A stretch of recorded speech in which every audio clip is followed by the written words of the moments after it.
Okay, today we're going to talk about local news broadcasts. Cairns has its own Channel 7 local broadcast, which I was quite impressed to see. It's a city of 150,000 people, but still I thought that was fairly impressive that they'd have their own studio here at Channel 7, which is literally just about a block away from where I am here. And they had a nightly bulletin during the week, Monday to Friday. It doesn't seem to go for the weekend. You get it from Brisbane then, but still, that was pretty impressive. And it's quite funny, you know, being a boy from a big city like Melbourne, to see something so parochial, to see the news presented that is such a local focus. So local, in fact, that a lot of the stories actually centred around Parramatta Park, the suburb that I actually live in. Now, that's a little suspicious to me. Maybe it's that the reporters locally don't wander too far, and if they can tie up their stories by going just a couple of blocks down the road, they do it.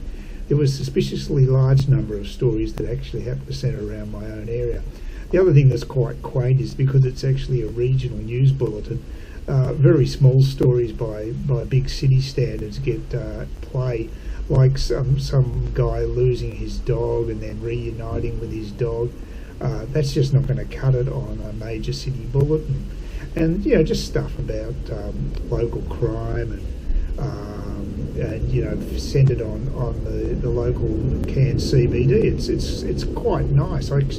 I don't really watch news in Melbourne. It's just can't connect with it. But here, because it's so small time, it's actually interesting.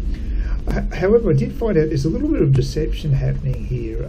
It appears as if the newsreaders, Rob Rowe from Family Feud fame, he actually hosted the show between 1988 and 95 for 7 years, so he's done his druthers with that. He's one of the news presenters, and the other anchor is Joanne Desmond, who I've never seen, but she's got a CV that covers regional media, and she also did a freelance as a writer producer for a year or so, and just looking through her CV online, and also she worked in sales and marketing for Channel 10 before landing the gig at Channel 7. Personally, out of the two presenters, I find her to be the more professional of the two, and I know Rob's got a bit of a funny voice, just puts me off a little bit, but everyone each to their own, I guess, so just depends what you're looking for. But I found her to be quite good as a presenter. But what I didn't realise until I looked it up on Wikipedia, this is the big secret, the dark secret if you like, is that all of these bulletins are actually pre-recorded in Maroochydore and the Sunshine Coast. Rob has to do 5 bulletins a night, and I presume that Joanne does as well. I presume they double team for all of these presentations. I'm not sure. But he definitely does do 5, and I'll just refer to I'll just give you a listing here on screen of the different places that they do bulletins for. And it's quite a heavy load to have to do that many, and obviously the news gatherers in places like Cairns, Townsville, etc. They in their own studios they do the actual local stories, and it's all mixed together with the pre-recorded talking heads in Maroochydore for a 6 o'clock at night presentation. The other thing about the news bulletins that I find a little irritating is that there's always something about the bloody Cowboys, because I guess it's Queensland. That's the only northern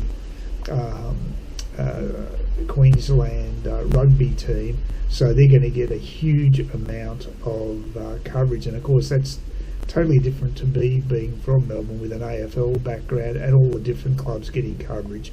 So it's really every bulletin there's that slide for the Cowboys seems to come up, and it, I guess, gets a bit irritating for me.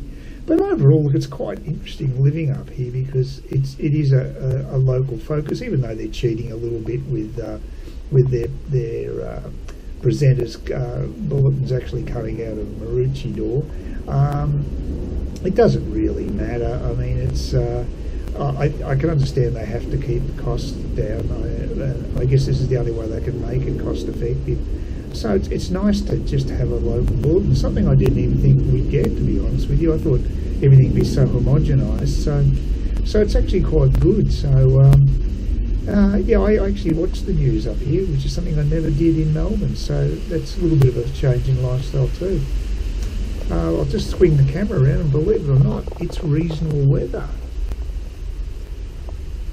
Now the question is, will I have the energy to go out and actually go on a bike ride? I don't know. I'm feeling a bit sluggish today, but make hay while the sun shines, and the sun don't shine too often around here lately. Anyway, that's a little bit of an insight into local Cairns living.